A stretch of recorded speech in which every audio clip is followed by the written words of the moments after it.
und Insta ist das Beste. Genau. Und er hat einen Artikel geschrieben, hey.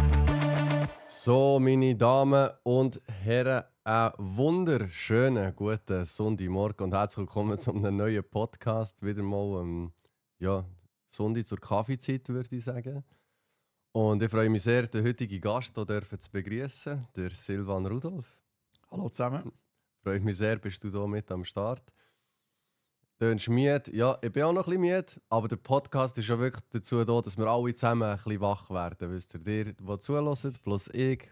Der Silla ist hierher gekommen, hat schon topfit ausgesehen. Ich glaube, er muss nicht, er muss nicht mehr aufwachen, aber ich vielleicht schon noch ein bisschen. Aber ich denke, wir werden alle warm jetzt in den nächsten 1,5-2 Stunden. Und freut mich mega, bist du hierher gekommen. Vielleicht schnell ein bisschen Hintergrundinfos. Eigentlich, theoretisch kennen wir uns schon länger, weil er kommt hier aus der Region und man kennt sich früher schon vom Fußballplatz. Du bist Trainer gewesen, eben nicht von mir, aber von Kollegen. Und hast einen riesen Weg gemacht, wo wir dann alles dazu kommen. Und jetzt im Endeffekt bist du aktuell Assistenztrainer beim FC Baden und bist in Ausbildung zur UEFA Pro-Lizenz. Richtig, ja. Ich bin jetzt nicht so im Bild, aber das ist die höchste Trainerlizenz, so wie ich mal bei dir in einem Post gelesen habe, Genau, die du kannst machen. Oder? Ja, genau. Okay. Ja, vielleicht gerade 2-3 Infos zu dir. Wie hat es bei dir angefangen? Ich weiss, du bist Trainer, du bist schon früh auch ein Trainer gewesen. Ich weiss nicht, mit wie alt. Aber Mit 19. mit 19 bist du schon Ja. Trainer gewesen? Ja. Ja, erzähl mal, wo hast du dort angefangen? Ja, halt immer geshootet und aber auch immer so ein bisschen das Bedürfnis gehabt. Vielleicht noch, man sieht es nicht so gut. Wie alt bist du jetzt? Vielleicht 25? Ja, genau. Nein, 37. 37. Weißt du, dass die Leute ein bisschen wissen, wie lange das her ist? Ja, das halbe Leben. Kannst du rechnen, 19 und jetzt 37. Nein, ja, hat eigentlich so angefangen, dass damals jemand zu mir kam und gesagt hat, ja, könntest du mir nicht helfen, E-Junioren so ein bisschen assistieren. Und so habe ich angefangen mit E-Junioren beim FC Sölzen. Beim FC Sölzen ist das gewesen? Genau. Und nachher, Schritt für Schritt eigentlich so. Wirklich, glaube ich, jede Kategorie mal trainiert. Von E-Assistent zu D-Assistent, zu D-Haupttrainer, zu C-Assistent, B-Assistent, A-Assistent, dann Haupttrainer in diesen Kategorien. Und ja, dann ist es immer weitergegangen, also Step by Step. Ja. Okay. Und hast du eigentlich immer eine Saison gemacht? Als Assistent, dann eins weiter? Ja, unterschiedlich. Also es war mal länger Assistent gewesen, und dann wieder Haupttrainer. Und, okay. Sehr unterschiedlich eigentlich gewesen, ja. Okay. Ich weiss jetzt, dass wir natürlich ein paar Leute hier im Chat haben, wo du Trainer bist. Ob es jetzt Dario Welti ist, wo schon, er ist dort übrigens, der Race Dario. Ja, der Gruß schon ausgerichtet nebenbei natürlich. Oder Palermo, gut, vom Palermo bist du auch Trainer gewesen. Vom Ivan, weiß ich gar nicht. Aber auf jeden Fall weiss ich vom Jari, vom Nikolai, von diesen Jungs weiss ich. Ja. Und B-Junioren, die werden es, auch wenn sie jetzt vielleicht noch nicht wach sind und mit dabei sind, sie werden es sicher im Nachhinein schauen. Und von dem her weiss ich das. Und ja, auch immer nur sehr, wirklich von Anfang an. Ich weiss noch genau, dann zumal, wo du bei ihnen, glaube ich, Gocki-League bei Junioren. Ja, genau. Und ich weiss noch genau, wie sie erzählt haben, du bist der Master vom Mindset vor dem Game. Dort sind mit epischer Musik Ansprachen gehalten worden. Die Jungs, die haben das mit Begeisterung dann noch später erzählt. Ich weiss nicht, wie es heutzutage ist, aber ich denke, das ist schon ein bisschen, ist das, was die auch heute noch. Oder was hat die als Trainer? Was findest du, was hat die immer ausgemacht als Trainer? Ja, also ich finde schon, dass so die Beziehung zu den Spielern, so das gewisse Grundvertrauen, aber der Spass auch, der ist sehr, sehr wichtig. Und so wie ich es jetzt auch lernen kennen, auch so ein bisschen Richtung Profifußball. So wie der Fußball auch heute aufgebaut ist es als Trainer schon sehr entscheidend. Ich glaube, wenn die Spieler nicht erreichst, wenn sie nicht Spass haben, wenn sie nicht gerne kommen, dann kannst du ihnen taktisch noch so viel vermitteln. Und wenn es sie nicht interessiert, weil du nicht der bist, wo sie das Vertrauen haben, dann kannst du noch so gut sein, taktisch, technisch Sachen beibringen. Das Wichtigste ist, glaube ich, wirklich, dass sie Spass haben, dass sie Freude haben und dass sie zusammen als Gruppe etwas erreichen wollen. Und das ist mir eigentlich schon immer recht wichtig gewesen. Und ja, so arbeite ich eigentlich bis heute. Ja. Also gibt es das mit der Musik vor dem Match, gibt es das noch? Das hat es jetzt auch wieder der U19 beim FC Thun hat es regelmässig gegeben. Hat's das auch gegeben? Ja, es hat es regelmässig gegeben. Aber es ist auch immer so ein bisschen ein Abwägen, wer braucht was. So. Also wenn natürlich die Mehrheit der Spieler auf das gar nicht anspringt oder so, ja, dann mache ich mich lächerlich, weißt, wenn ich da vorne stehe mit meiner Musik und das Gefühl habe, das Logisch, bringt jetzt etwas. Ja. Du musst eigentlich den Vibe, also du musst ein bisschen so mit dem... Völlig, ja, du musst sie völlig abholen. Du musst wirklich spüren Wahrscheinlich und kannst du es auch nicht am merken. ersten Tag machen. So. Du musst Nein, zuerst... Du musst du musst das Ganze lernen kennen, ein bisschen schauen, wie sie ticken, auf was springen sie an, auf was springen sie weniger an und wirklich Bedürfnisse der Spieler abholen, weil sie sind schlussendlich die auf dem Platz müssen performen. Das ist es so. Und ich glaube, du bist eigentlich auch an vielen Orten recht erfolgreich gewesen mit deinem Tun, oder nicht? Oder? Ja, unterschiedlich. Die Frage ist immer, was ist erfolgreich? Im Nachwuchsfußball sagst ja, spielt das Resultat grundsätzlich keine Rolle, es geht nur um Ausbildung.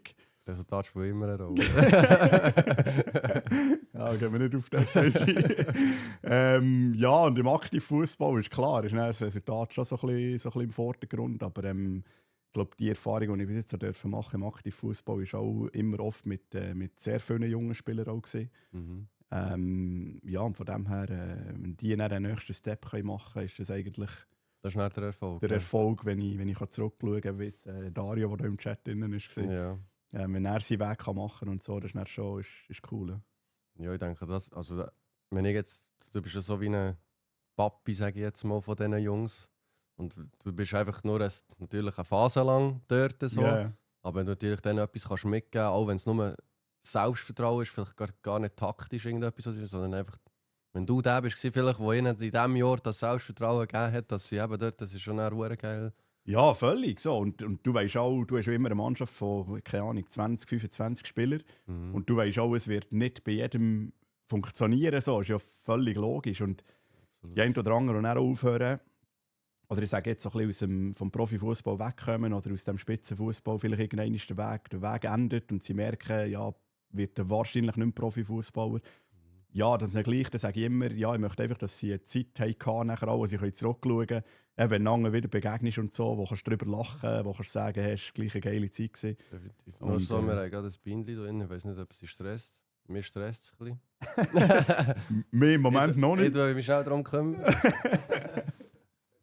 Ah ja, jetzt greift er schon an.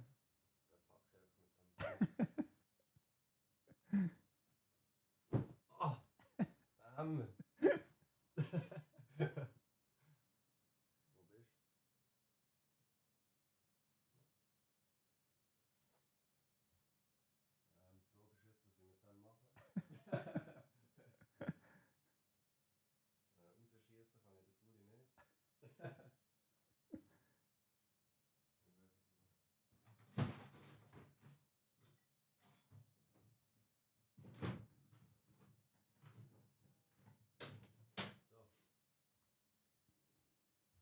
Überragend. Das ist nicht das erste Mal gemacht. Da hat es schon so.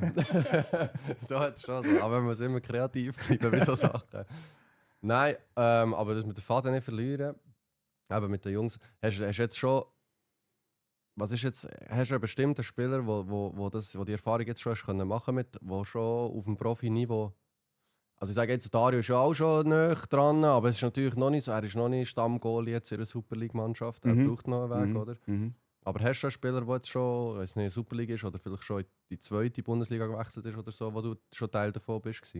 Ja, jetzt das jüngste Beispiel ist sicher ein Spieler vom FC Thun, der ja, neu in Thun 19 gekommen ist. Also, er war schon mal beim FC Thun gesehen. Nach der U15 haben sie ihm abgesagt. Und dann ist er zurück zu seinem Stammverein und hat nachher Drittliga aktiv gespielt. Also so das, was man so ein bisschen kennt hier. Ja. Und ja, ich bin dann U19-Trainer geworden in Thun und dann haben wir mal jemand gesagt, ja, geh da mal schauen, so, das ist sehr gut. Und dann bin ich wirklich ein Spiel schauen. Und dann habe ich gefunden, ja, ein gewisses Potenzial sicher so. Haben mich jetzt aber nicht vom Hocken gerissen, aber ein Spiel finde ich auch immer schwierig zu einschätzen. Ich habe dann mit dem Trainer auch noch geredet und er hat gesagt, ja, riesen Willen und der gibt alles für das. Und das sind eigentlich so die Eigenschaften und so ein bisschen die Charaktere, die du suchst und auch brauchst, wenn es Richtung Profifußball geht.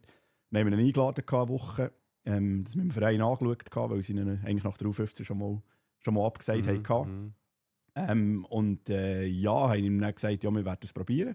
Soll ich nur 19 zu uns kommen? Und dann hat er recht eine gute Vorrunde gespielt. Also wir hatten mit der U19 auch sehr eine gute Vorrunde gehabt. Und dann ist er im Winter mit U21 und noch ein halbes Jahr später dann geht weiter in die erste Mannschaft. Hat dann im ersten Spiel in der Challenge League in Aarau von Anfang an gespielt gehabt. Okay. Und ja, spielt jetzt eigentlich in der Super League regelmässig, ja. Das ist schon... Jetzt müssen wir überlegen, welcher könnte es sein. Es müsste ja ein Junge sein, Kennst du ein theoretisch. bisschen, ja. Meichtri. Ja, genau. Ist der Meichtri? Ja, genau. Krank. Dann hat er ja noch das Goal geschossen. Eigentlich Ja. das letzte Goal für einen Aufstieg. Für den Aufstieg, ja. Da. Das war krank gewesen. Also ich bin ja den wirklich Match geschaut. viele Spiele auch schauen von der ersten Mannschaft. So. Mhm. Aber ja, wo er das Goal nachher schießt, so muss ich sagen, Schon das Herz Also, aufgegangen. ja, immer Freude gehabt, wenn sie gewinnen. Und natürlich auch, wenn er spielt und so. Aber als er nicht das Goal geschossen hat, muss ich sagen, habe ich mehr als noch ein bisschen gejubelt. Ja. Hure geil, hure geil. Shoutouts an Meichtri, Mann, das war eine Riesenkiste. Ja, ja. Weißt du, nicht einfach nur, er hat so ein Goal geschossen. Es war Nein, ein riesen ist- Finesse, irgendwie vom 16er raus. Dort Ja, rein. natürlich jetzt alles passt, gell? Wenn so ein Goal schießt, ja, hast du ja leider das, machst du natürlich schon einen Namen und eben bist du noch jung und ich denke, mit dieser ganzen Vorgeschichte so ist schon sehr speziell. Spielt jetzt auch, ist jetzt das zweite Mal aufgeboten für die U21-Nazi.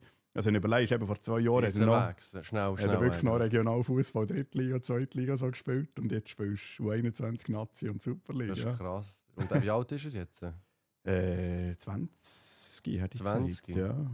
Also da gehören das alle 18-, 17-Jährigen, die jetzt schon Drittliga aktiv Fußball spielen, die Jungs. Gebt weiter Gas, Nicht ihr wisst nie. Ihr wisst nie. Dann plötzlich steht Rudolf am Rand und Ja, denkt genau, sich, genau. dann nehmen wir mal ins Brot Wird wieder jeder rein. nervös, wenn ich Regionalfußball schaue. Das ist auch richtig so, die sollen nervös sein, die sicher. Klar. Sollen sich den Arsch aufreißen, auch in der Drittliga. Nein, das ist crazy. Eben, ja, ich vom Meichtri eigentlich auch nichts gehört. Gehabt, Ja, ja, bis ich dann wirklich das Spiel gegen Aarau in dem Sinne Ja. geschaut habe. ja, Dann Finesse sehe ich einfach den in den Winkel auf und ich dachte, ja, ja. sieht gut aus. Ja, Ja. ist nicht so schlecht gewesen. Ja, cool. Jetzt haben sie ja, die sind jetzt auch recht unterwegs mit der U21-Nazi. Ja, die haben ja auch WM-Quali. Ja, ich bin dort nicht so in EM-Quali. EM-Quali haben EM-Quali, die. genau. Ja, haben jetzt nur 0-0 gespielt gegen Island. Ja. Ja. Aber ist dort auf dem Weg, dass das lang für sie? Ich bin dort nicht. Ja, die haben Frankreich in der Gruppe. Frankreich hat erst ein Spiel gehabt. Ein Okay. bisschen komisch, sie haben sehr unterschiedliche Anzahl Spiele im Moment. Frankreich hat jetzt erst ein Spiel gehabt gegen Ferrer, der vorher alles gewonnen hat. Aber Frankreich hat jetzt, glaube ich, 6-0 gewonnen. Also. Ja, die sind auch Frankreich schon ist stark. schon Favorit in der Gruppe und ich glaube, nur der erste ist fix dabei. Ja, Frankreich ist schon gefühlt, der Alba-Nazi irgendwie auch U21 hast du aber das Gefühl. Ja, Also, das, genau. das ist eigentlich unglaublich. Ja, richtig, richtig. Ich weiß nicht mal, ob ein Doué sogar noch, wie alt ist, der könnte wahrscheinlich. Boah. Ich weiß nicht, aber eben, die haben ja ein paar Top-Talente, so Ja, ja. wirklich, die eigentlich wahrscheinlich teilweise noch U21 könnten spielen. Aber Ja, ja, ja. logischerweise, Absolut, logischerweise nimmst du dann auch in die A-Nazi auf. Von dem her. Also, jetzt nehmen wir uns schnell einen Moment Zeit, meine Damen und Herren. Ich begrüße alle, die übrigens live dabei sind heute am Morgen. Hoi Tali, hoi Tommy, hoi Ivan natürlich, Jackie. Es freut mich sehr, seid ihr alle live heute mit dabei. Ich sage es in jedem Podcast schnell, wir gehen nicht so viel auf den Chat ein, wie in einem normalen Livestream. Aber es freut uns natürlich, wenn ihr live mit dabei seid. Und sonst natürlich alle anderen freut es mich auch, wenn ihr auf YouTube jetzt mit am Start seid. Ja. Genau. Und dann, was ich von dir dann noch mitbekommen habe, du bist mal mit der Nazi unterwegs gewesen. Aber dort ist immer so, man hat gewährleistet, was macht er bei den Nazi. Man hat es nicht so genau gewusst. Es hat sich auch niemand wahrscheinlich richtig informiert. Aber es sagen alle so, oh, Mama, der ist mit der Nazi unterwegs, macht dort Materialwart, hat es geheissen. Ja, genau. Wie bist du, also von deinem Schritt nach, sag jetzt mal A-Junior, Trainer, Ja. und dann, was ist dort nach der Step gewesen mit der Nazi?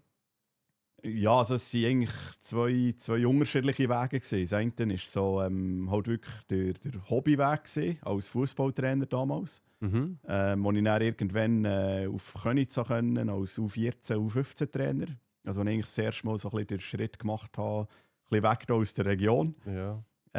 Und beruflich habe ich das KV gelernt und habe an der Fachhochschule in Olten gearbeitet, in der Administration. Und das mit der Nazi ist nicht zustande gekommen durch eine offene Stelle, die beim Verband ausgeschrieben war.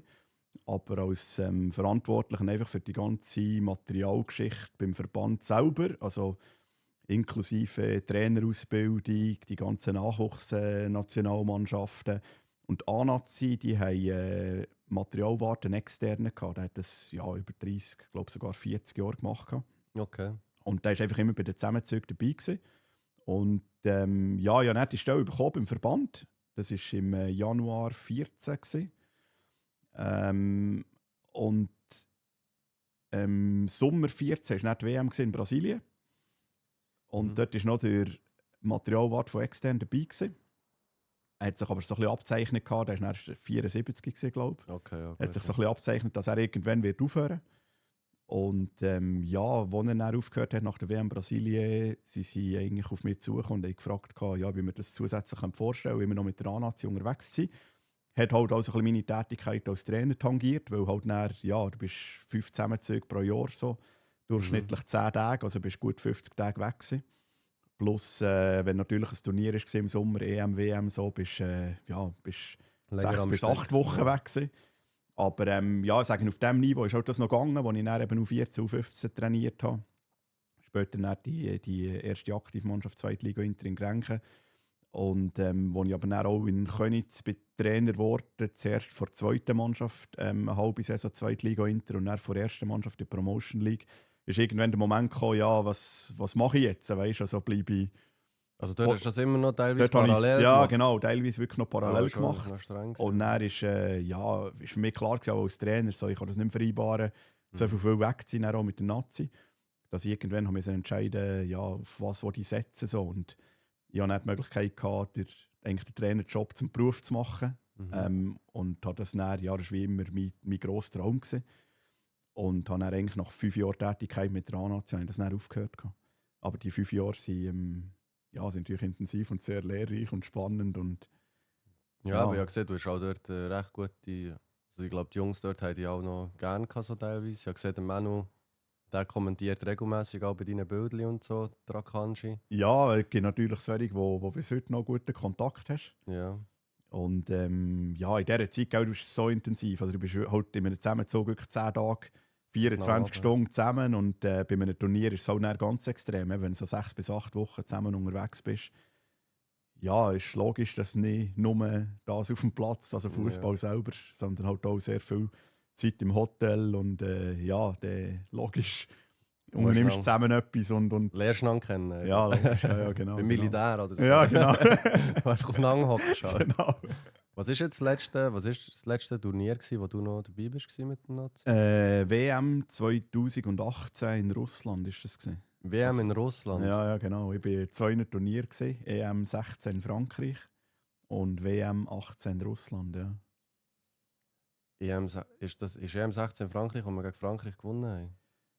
Nein, gegen Frankreich war im Gruppenspiel unentschieden. Das war das Spiel, wo alle Liebling zerrissen sind von den Schweizer. Ah, ist das das? Das ja, genau. Welche EM war das dann, wo wir im Penalty gegen sie gewonnen haben? Das war die, die so in ganz Europa war. Das ist nachher der Sommer der Penalty vom Mbappé. Das ist da bist du nicht mehr dabei gewesen? Nicht mehr dabei gewesen. Ich bin schauen, ich war im Stadion. Nein, bist du im Stadion? Ja, genau. Das war in Bukarest in Rumänien. Das ist für mich immer noch, das wird für mich, glaube ich, immer der Nazi-Moment.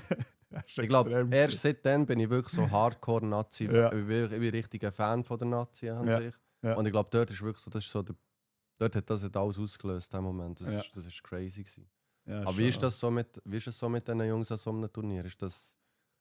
Weißt du, man sieht ja dort eigentlich nicht rein. So. Ist die Stimmung locker? Oder?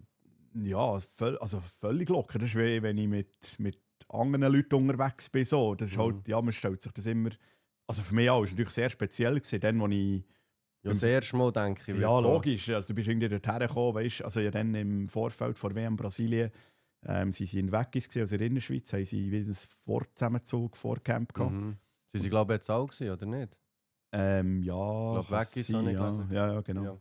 Ja, ich wollte nicht unterbrechen. So. Nein, alles gut. Und dann bin ich dort wie das erste Mal, kommst du her und für mich auch, ich bin ja vorher auch, also noch heute Fan, so, ich bin Fan. So, und dann siehst du die Leute halt wie das erste Mal und du bist recht nervös so, und schon sehr speziell. Aber das leitet sich dann auch recht schnell, weil halt dann, also schnurst zusammen, Ja, aber die keine gehen Ahnung, auch, die gehen auch mit dir normal näher um. So. Also ja, völlig. Und Ja. dann ja, eben, hast du halt die Zeiten, wo im Hotel bist, gerade auch am Abend sicher, wenn Nachtessen fertig ist und so, und noch ein bisschen im Zimmer bist und ja, dann unterhaltest dich und eben spielst du mit Karten oder Games oder ja, was auch immer so. Schon geil. Und- Aber das ist so, also ist jetzt die beste Connection, die du hast, ist schon zum Manu in dem Fall, oder? Ja, Zum Granit habe ich gesehen, hast du auch gute Connections gehabt. Also ich habe viel bei dir Granit gesehen und Manu habe ich viel gesehen. ja, Ich weiß jetzt nicht. sind vielleicht einfach die aktivsten auf der. Nein, es gibt. Oder Also sind wir das die, sind, die einfach am meisten mit allen reden, sind das die jetzt will, die am meisten auch eben mit dem Materialwart auf ihn zugehen? Oder? ja, das ist unterschiedlich. So, ich kann dir auch gar nicht mehr sagen, wie es dann ist zustande gekommen. So, plötzlich ist irgendwie das Grüppli so entstanden mit dem, eben mit dem Rodriguez, mit dem Chaka, mit dem Akanji, mit dem Embolo und mit mir, wo ja recht regelmässig halt am Abend im Zimmer noch irgendwelche Sachen gezockt haben und so. Und Das ist für uns, Leute, das ist für mich nicht vorstellbar und für euch auch nicht. Weißt? die Gruppe haben wir halt bis heute so. Also bis heute haben wir die WhatsApp-Gruppe, wir 5 und Wie heisst sie? Lügner. Lügner! Darf man erzählen, wie das zustande gekommen ist? Ja, sicher. Eben, es hat ein Kartenspiel gegeben, Aha. wo Nang musste verarschen, also wo es ums Lügen gegangen ist. Okay, Und okay. er musste sagen, ja, hat er gelogen oder ist korrekt und so. Und ja, der einmal verloren hat irgendeine Challenge oder irgendeine Aufgabe gehabt. Und ja, darum haben wir das Spiel irgendwie einen Lügner genannt. Und die Ist Gruppe... also hat er so lustige Challenges und so müssen? Ja. Was war ja. das Geilste, was ich nicht müssen machen Ja, das Geilste, weiss nicht, wie... Nein, gut, alles kann ich natürlich nicht erzählen. Nein. Nein, es waren verschiedene lustige Aktionen gewesen. Also Salmo bei den anderen ins Zimmer und irgendwie Ja, Scheiß. nein, es ist einfach... Frauen vorziehen Mal einen auf den Balkon hat müssen und rausschreien und so Zeug. So, Und so. ja, so richtig kindisch, genau. Das kannst du gar nicht.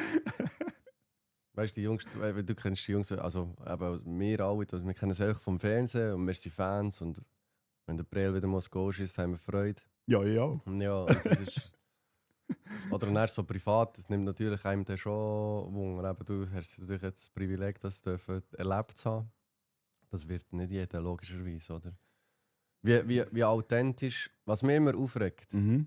sind oft die Interviews nach dem Match. Mhm.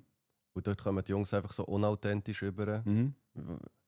Das sind ja nicht, die reden einfach, der Granit schnurrt jedes Mal genau das Gleiche. Weißt du, es ist so okay, ja, es ist gut und so. Man muss die Interviews machen, aber eigentlich könnte man es auch sein, weil es ist gar kein richtiges Feedback. Oder stellt man die falschen Fragen, ich weiss nicht, was es ist. Also ich glaube, es kommt schon auch sehr darauf an, wie dass man die Fragen stellt. So. Es ist ja auch so, dass die Journalisten gleich auch recht nah an den Spielern oder der Mannschaft dran sind. So. Und dort entsteht ja auch irgendwo eine Beziehung. Und es ist sicher auch von Vorteil, wenn jetzt ein Journalist so ein bisschen eine positive Beziehung zu einem Spieler oder zu einem Staffmitglied kann aufbauen und ich glaube, nachher ein Interview auch so ein bisschen locker führt. Also eben nicht so die 0815 Fragen stellt, wo irgend weiss, was die Antwort ist, weil es ist einfach so, du kannst ja nicht herstehen vor einem Millionenpublikum und einfach raushauen, was du gerade im Kopf hast. So. Aber Logisch. das weiss man und ja, darum kommt es oft auch so über, dass es halt einfach immer die gleichen Antworten sind.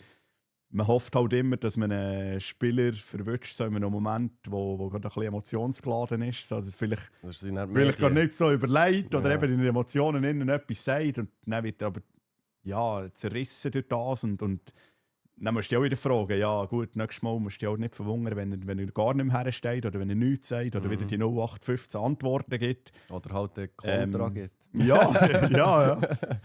Ja, da hat halt jeder so ein bisschen seinen Weg. Aber ja, ich sehe es gleich wie du. Also, es ist oft... Weißt du das nicht mitbekommen? Bist du bei einer von diesen EMs, WMs dabei gewesen, wo der Blondierfall war oder so? Wo die Jungs blond gefärbt haben? Oh, nein, ich glaube dann nicht mehr. Dann auch nicht mehr. Es hat ja verschiedene Geschichten Aber gegeben. wie hast du das mitbekommen? Dass die Jungs wirklich so gestresst? Schauen die das oder ist das denen scheiße gegangen? Ja, das ist auch unterschiedlich. Das ist auch Es ist so, wie jeder halt so seine... Also der eine liest vielleicht alles so oder möglichst viel. Andere sagen wirklich so, nein, mich interessiert es gar nicht, schau es wirklich nicht an.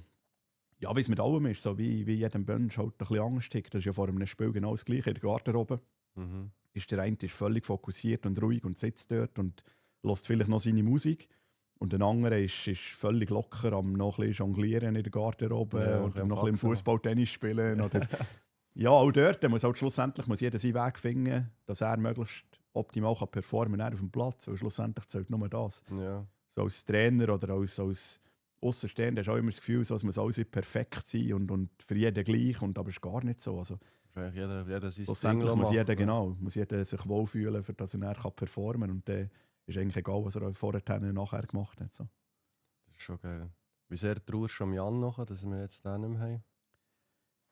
Ja, ich Gut, wir haben einen denke... guten Ersatz. Eigentlich muss schon nicht traurig sein. aber- Nein, absolut. Aber ja, ich meine, Jan hat jahrelang einen riesen Job gemacht in der Nazi und macht es nach wie vor auch bei Inter so. Also, der hat eine riesen Karriere gemacht und ja, dass er nachher irgendwann auch sagt, ja, dass es jetzt gut ist, Das ja, mit gehört dem, auch dazu. dass der Schär aufgehört, verstehe ich nicht ganz. Mhm. Ich meine, der spielt ja immer noch. Der spielt auf Top-Niveau. Also das Ja. ist Top. Premier League. Hast Ja. du das können nachvollziehen oder ist dort mehr dahinter gewesen? Also weißt du, ich will jetzt Also- nicht irgendwie Infos raus. Nein. Ich kann dir auch gar nicht mehr oder konkret sagen. So. Ich glaube, das war auch ein Entscheid von ihm. Gewesen. Okay. Aber was genau die Hintergründe sind, so, das keine Ahnung, das kann ich wirklich nicht sagen. Finde ich sehr schade, weil eben er und der Manu sind eigentlich. Das ist ein brutales Innenverteidiger-Duo eigentlich. Gut, jetzt mit dem Helveti ist auch gut so, aber für mich ist halt der Schär nochmal einfach ein anderes Niveau. Ja, das ist einfach ein anderer Spielertyp. Ja. So. Im Moment ist das ein bisschen der Vorteil, im anderen ist ein anderer Vorteil. Und ja, es ist halt immer so ein bisschen mit allem, was dir zur Verfügung steht, so, das Bestmögliche machen. Und ich glaube im Moment auch, wenn du jetzt wieder siehst, wie sie im Moment performen in dieser WM-Quali, so, ist schon recht cool zum Zuschauen. Man darf sich eigentlich schon fast auf eine geile WM freuen, oder nicht? Ja, also, du weißt ja, dass es relativ schnell und so kann gehen, aber nein, jetzt, ich glaube, in dieser Situation, ich glaube, am Montag können sie es ja, oder morgen können sie es schon klarstellen und nein, also ich glaube auch, dass sie nächsten Sommer werden dabei sein und es wieder ein cooles Turnier gibt. Ja. Ja. Ich habe fast ein kleines Gefühl, also jetzt eben, also gerade nach dem Spiel gegen, was haben wir gehabt? Slowenien und Kosovo.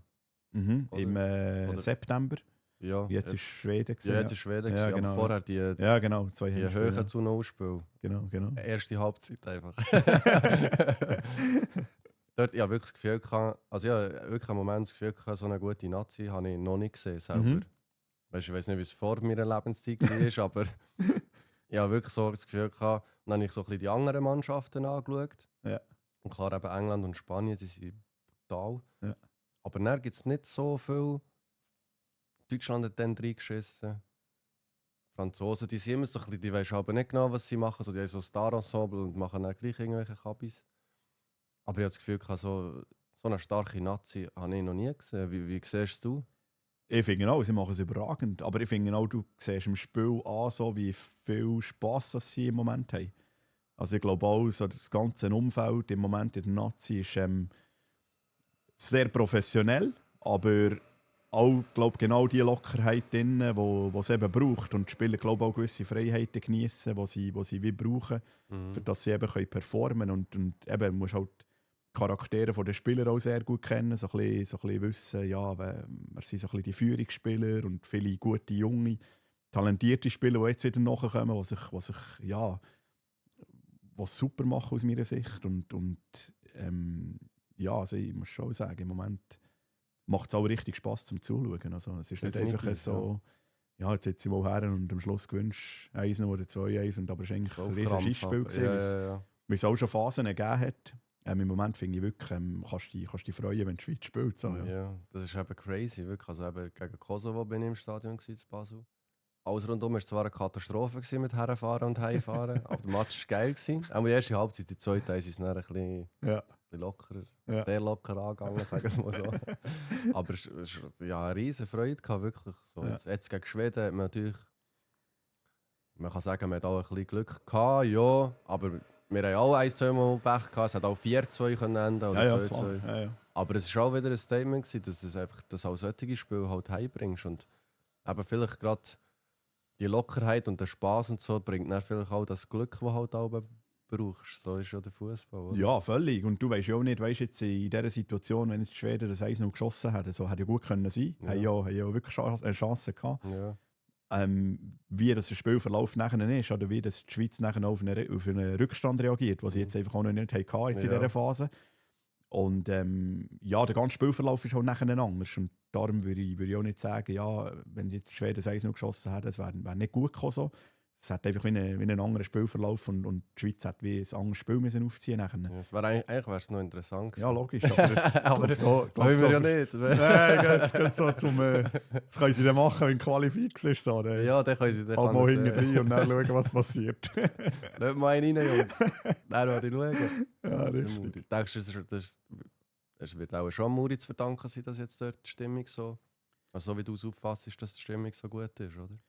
Ja, sicher. Also es ist ja, der Trainer ist ja wie ein Teil. Wenn du anschaust, wie gross der Staff ist mittlerweile von der Nazi, wir nicht zusammen so nicht, also ja, man sieht ab und zu schon das Bild, so wie sie mit allen, aber von wie viele Leute redet man da rund? Also Spieler sind ja normalerweise so 23 im Aufgebot. Ja.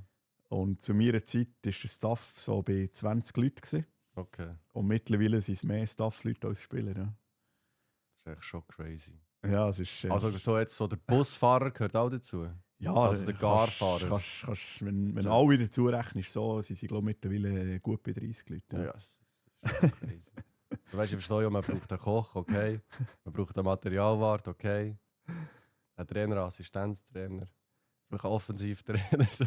Ja, 10, weißt du, so 10 macht Sinn, aber dann so, was machen so die anderen? Ja, was ist jetzt einer, wo man nie dran würde denken, der auch dabei ist? Also ich kann nicht mal sagen, so Trainer, Assistent, Goalie-Trainer, Athletiktrainer, 3 bis 4 Physios, 1 bis 2 Ärzte, Ernährungsberater, Koch, Busfahrer, je nachdem für die mentalen Geschichten noch etwa 1 bis 2 Personen. Dann ist ein Teammanager. Der Teammanager, finde ich, geht oft vergessen. Der hat eine riesen Aufgabe. Also das wäre jetzt wirklich so der Job, den ich finde, der ist wirklich... Also, wenn ich das Gefühl habe, ich bin 24 Stunden dort und davon bin ich, keine Ahnung, 18 bis 20 Stunden im Einsatz, habe ich das Gefühl, der Teammanager ist einfach, der hat nie eine Minute Ruhe. Also wenn irgendetwas in der Organisation ist und so, ist immer der Teammanager verantwortlich. Und der ist wirklich auf Nadeln. So. Aber ja, der ist wieder einer, wo ich finde, wo oft vergessen wird, der einen riesen Job macht. Medienverantwortliche, der ist sicher immer dabei, der ist auch sehr viel unterwegs. So. Ja. Also, ja gut, aber wenn es so aufzählst, ist es eben überall ein bisschen etwas zu tun, was sich Leute müssen drum tun müssen. Ja. Material sind wir auch 2 bis 3 Leute gewesen. Und dort bist du wirklich, also auch beim Material bist du im Seich dort. Also... Ja, also es gibt unterschiedliche Phasen. So, der ruhigste Tag war eigentlich fast ein Spieltag. Mhm. Weil am Spieltag selber hast wenn du am Abend um 9 Uhr spielst, ist der Tag sehr lang. Auswärts war der Vorteil, da hast du etwa mal noch die Stadt anschauen können, hast schnell 2-3 Stunden raus können. Als Staffmitglied, oder? Die Spieler haben keine Chance, dort einfach schnell so ein bisschen rauszugehen. Aber als Staffmitglied hast du sicher die Möglichkeit gehabt, mal die Stadt auch ein bisschen anzuschauen. Und dann bist du so 4 Stunden vor dem Spiel bist mit dem Material und dann in der Garderobe und bist am Vorbereiten. Und dann kommt es immer je nachdem darauf an, eben, ist es ein Turnier oder nicht, kommt FIFA vorher filmen, so die Einspieler, die man sieht, auch im Stadion. So.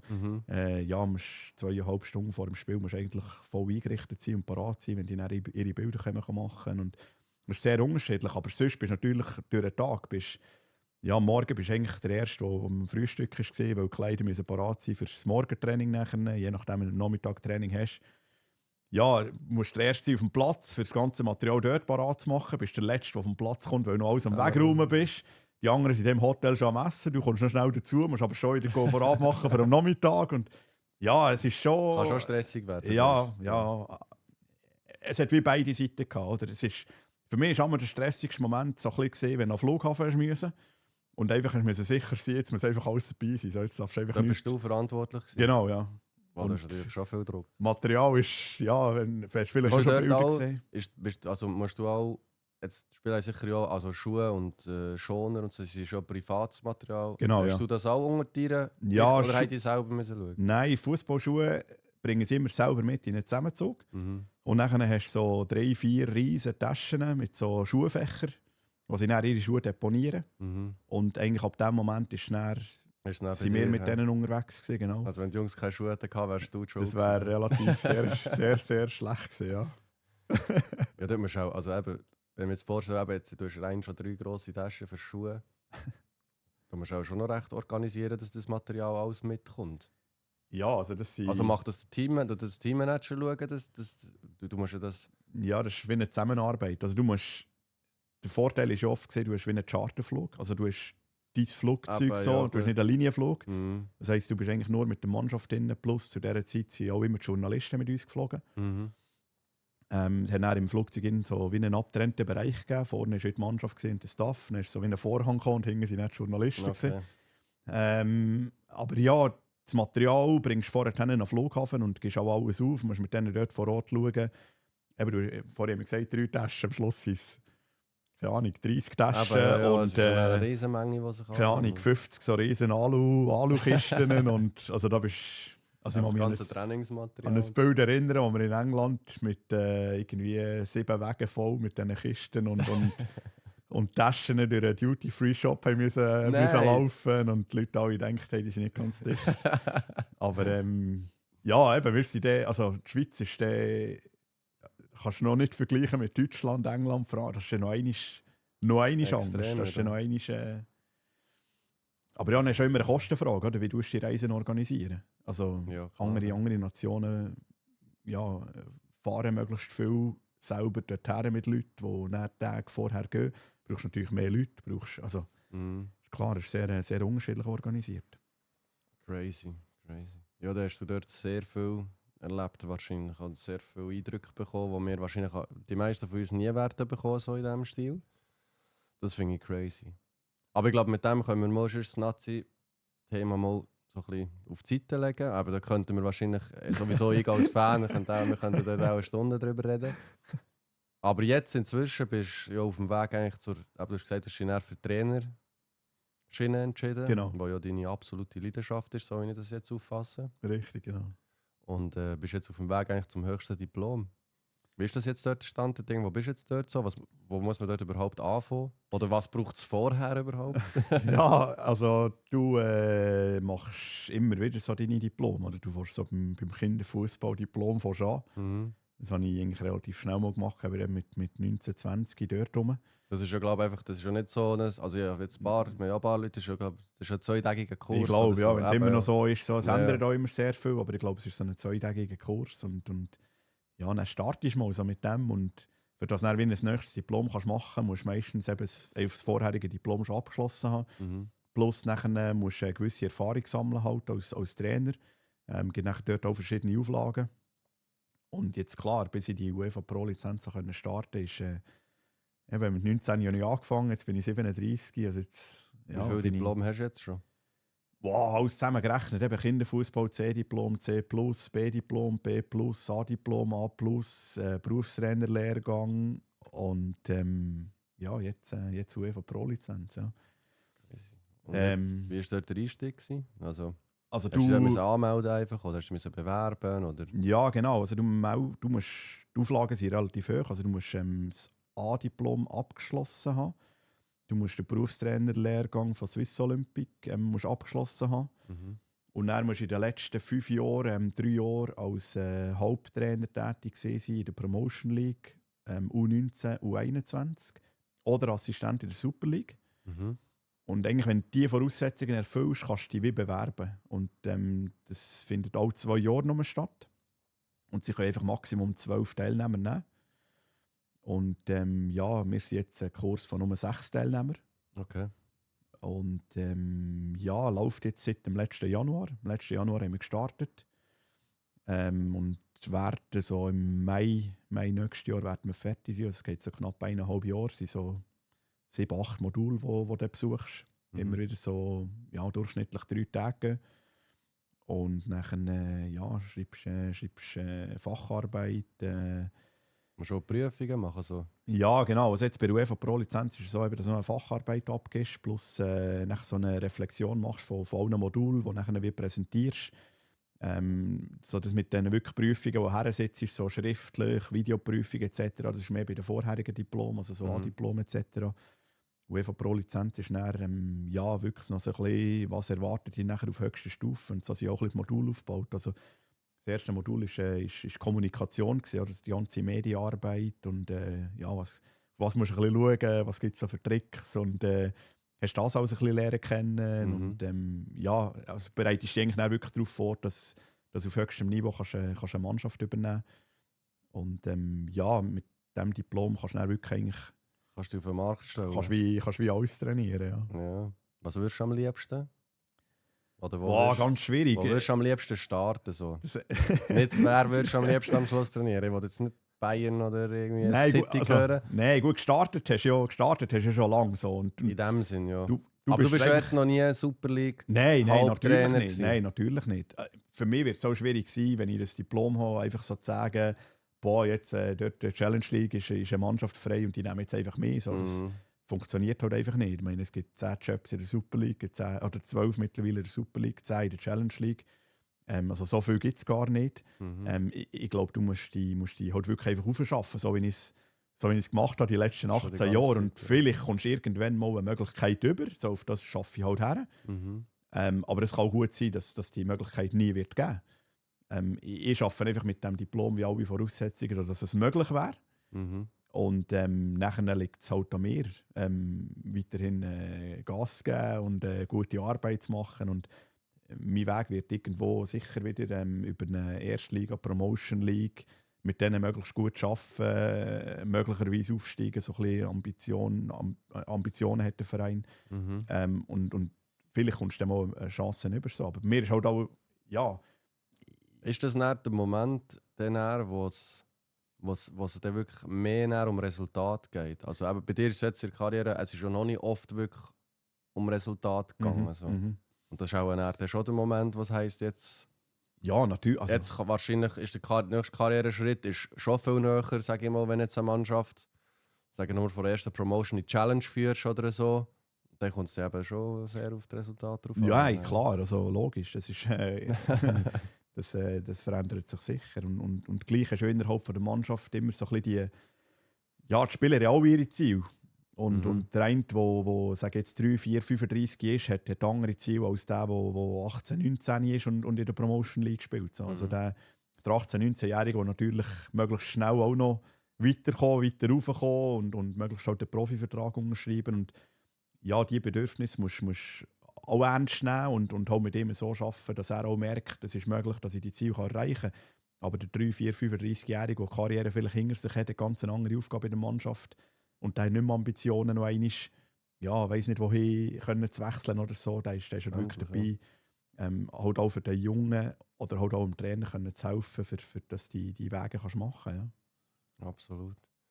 Aber jetzt, also wenn du das abgeschlossen hast, ist die Idee dann mal, dass du bist jetzt Assistent beim FC Baden. Das ist erste Erste Promotion. Liga. Nein, sie sind zweimal abgestiegen. Jetzt. Sie von Challenge League in Promotion League, von Promotion League in der Erste Liga. Jetzt sind sie Erstliga Classic im Moment. Genau. Okay. Und da ist jetzt nicht die Idee, also jetzt bleibst du wahrscheinlich sowieso noch dort, bis die Lizenz abgeschlossen ist?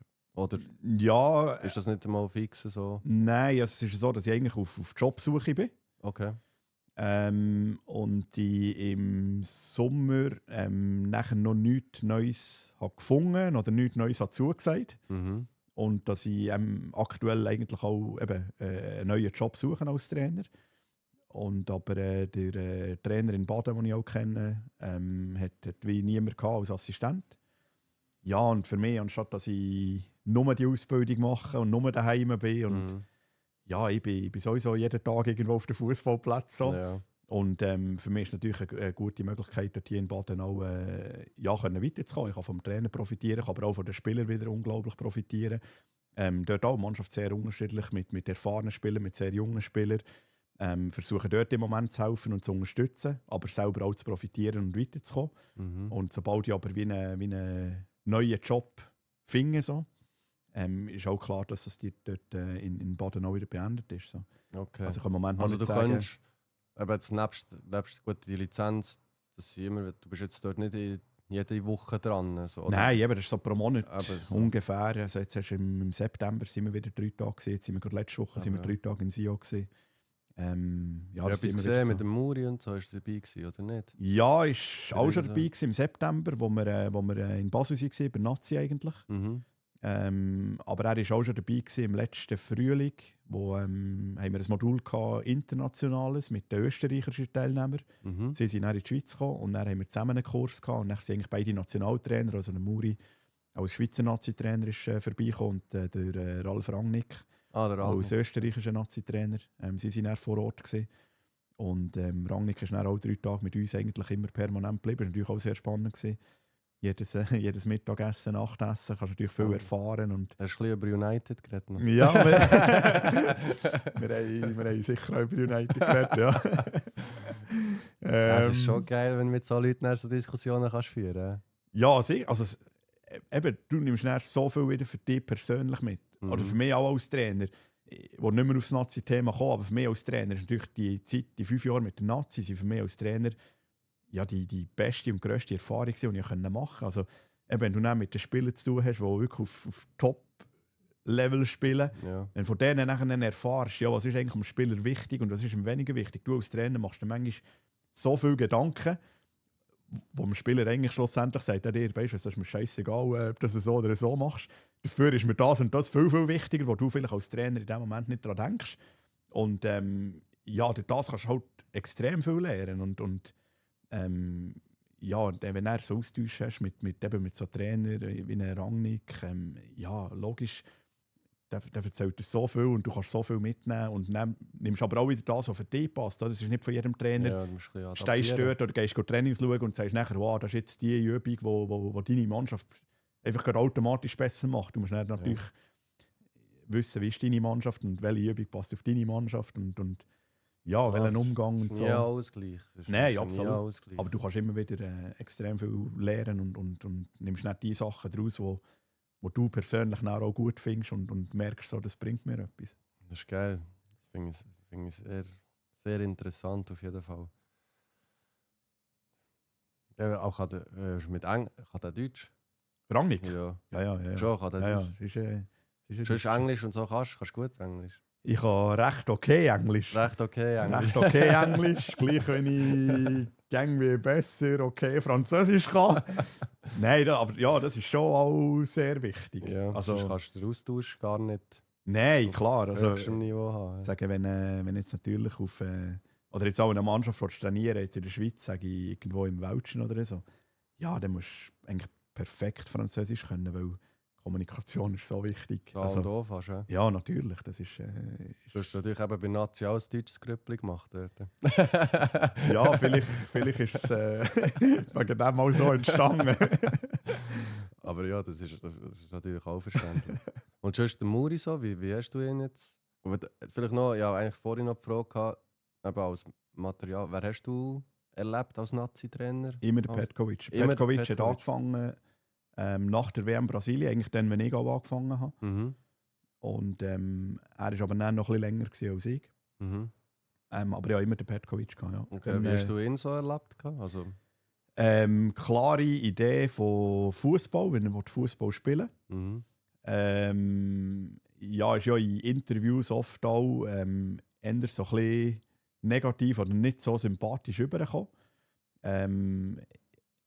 Also er war gar nicht so gewesen, wie er im Fernsehen ist rübergekommen. Das haben wir fast, wenn ich die Interviews gesehen habe, habe ich auch mal gedacht, also, es widerspiegelt eigentlich gar nicht so ihn. So, was machst du wieder? Ja. Das ist ja gar nicht dies. Wer ist das? Nein, er hat halt einfach, ich sage, vor der Kamera wirkt er halt einfach sehr, sehr, wie soll ich sagen, so ein bisschen, ja, Also, oder ja, auch, so- aber, Er fühlt sich so, mir hat es auch gedacht, eben so, sobald die Kameras dort waren und eine Frage ist gestellt, er hat so da wie sie ihn alle würden angreifen, so, die Journalisten. Und er ist so ein bisschen, ja, es ist natürlich noch auch so eine kleine Stimmung aufgekommen, wo er auch so ein bisschen in die Richtung ist gegangen. Und ja, aber es hat halt ihn als Mensch so, wie gesagt, gar nicht widerspiegelt. Ich meine, er hat einfach ein gewisses Vertrauen, glaube einfach Grundvertrauen braucht zu Menschen, für das er sich auch öffnet. Und ja, wenn du dann mit ihm zu tun hast, es ist so, haben wir schon sehr viele gute, lustige Momente erlebt. mit ihm zusammen. Ja. Ja, er ist eigentlich auch gut. Er hat jetzt auch mit, warte, wo ist er jetzt? Algerien. Algerien hat jetzt die WM-Quali Ja, geschafft. richtig, genau. Ja. Die sind jetzt, glaube ich, 2 Mal nicht dabei gewesen und jetzt sind sie wieder mal dabei. Er ist gross in der Zeitung gestanden. Ja, Die richtig. Leute sind immer noch stolz auf ihn. Ja, richtig. Ja, zu Recht, ja. Definitiv. Und der Muri jetzt so, wie... Aber ich sage jetzt, also ich bin immer Muri-Unterstützer seit Tag 1, aber man hat ja in der Schweiz wirklich sehr viel, gerade am Anfang hat ja viel ausprobiert und so und die Leute sind sehr skeptisch und gar kritisch geworden und alles. Dabei hat man eigentlich offensichtlich gesehen, dass man die Pröbli, die Tests, die brauchen wir, weil sonst wären wir jetzt erstens mal gar nicht dort, wo wir sind. Obwohl es jetzt gleich wieder relativ ähnlich eigentlich ist wie am Anfang, meiner Meinung nach. Aber er hat es eigentlich meiner Meinung nach immer gut gemacht. Wie hast du das so bei ihm? Also ich habe ja nie mit ihm zusammengearbeitet. So. Ich finde es halt immer schwierig, von außen stehend nachher zu beurteilen. So. Aber ich habe einfach das Gefühl, so, wenn ich ihn als Typ einschätze, plus wenn ich im Moment sehe, wie die Mannschaft spielt, ist es sicher auch von Vorteil, dass er viele von früher, sage jetzt von Basel-Zeiten schon kennt, selber auch als Spieler dort, aber nachher auch in seinen Funktionen, die er schon hatte als Trainer. Das hilft sicher. Also ich glaube, er hat sehr guten Draht zu den Spielern. Geht auch auf die Spieler, glaube ich, ein. Also hat einen super Austausch. Und das ist, glaube ich, schon das, wo der Spieler auch so das, ja, ich kann mitreden und wir haben einen guten Austausch. Und das ist das, was ich eigentlich am Anfang gesagt habe. Es ist nicht mehr so, dass du als Trainer herstehst und sagst, ja, das ist mein Plan und so machen wir es. So habe ich einfach das Gefühl, er ist relativ schnell recht mal verloren. Wenn du dann aber eine gute Verbindung kannst aufbauen zu den Spielern und eben, ich glaube, jetzt er wirklich schon viele auch kennt hat aus früheren Zeiten, so, ist es sicher sehr hilfreich und ich glaube, das kommt ihm persönlich jetzt, aber auch der Mannschaft sehr entgegen. Ja, so ungefähr so in die Richtung habe ich es jetzt auch aufgefasst. Also, eben, du hast jetzt schon mit ihm wahrscheinlich reden und so, dann nimmt man die Leute immer noch ein bisschen anders vor und hinter den Kameras und wenn ich ihn sehe, ist es durch eine Kamera und dann weisst du nie genau, ist jetzt das. Ja. Aber er kommt immer sehr authentisch über. Ja. Er lacht auch in den Interviews und so. Natürlich, jetzt haben sie auch gute Phasen gehabt. EM, der blüht, darf der Trainer auch ein bisschen lachen und ein bisschen aufblühen natürlich. Macht es ihm sicher auch einfacher, wenn es läuft.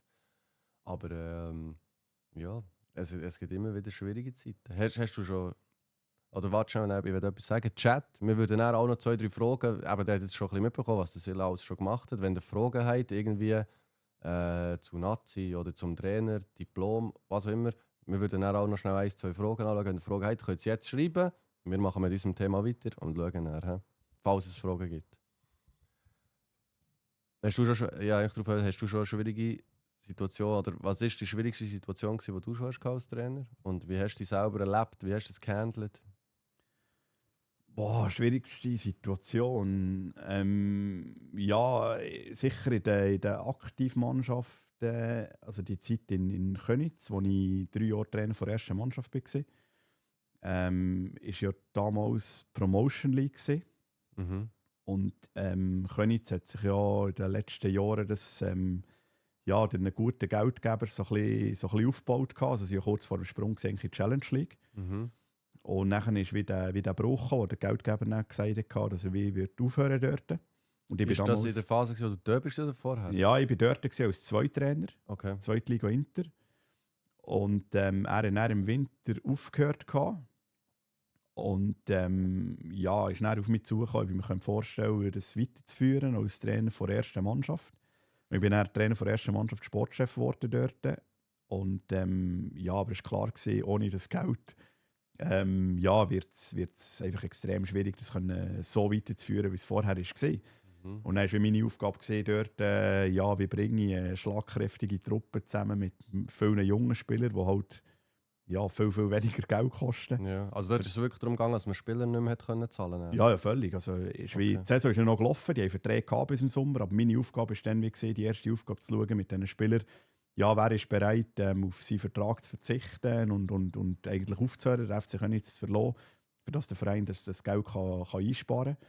Und nachher, wie für die Saisonplanung für die nächste Saison, es war wie klar gewesen, dass einfach das Budget massiv kleiner wird sein.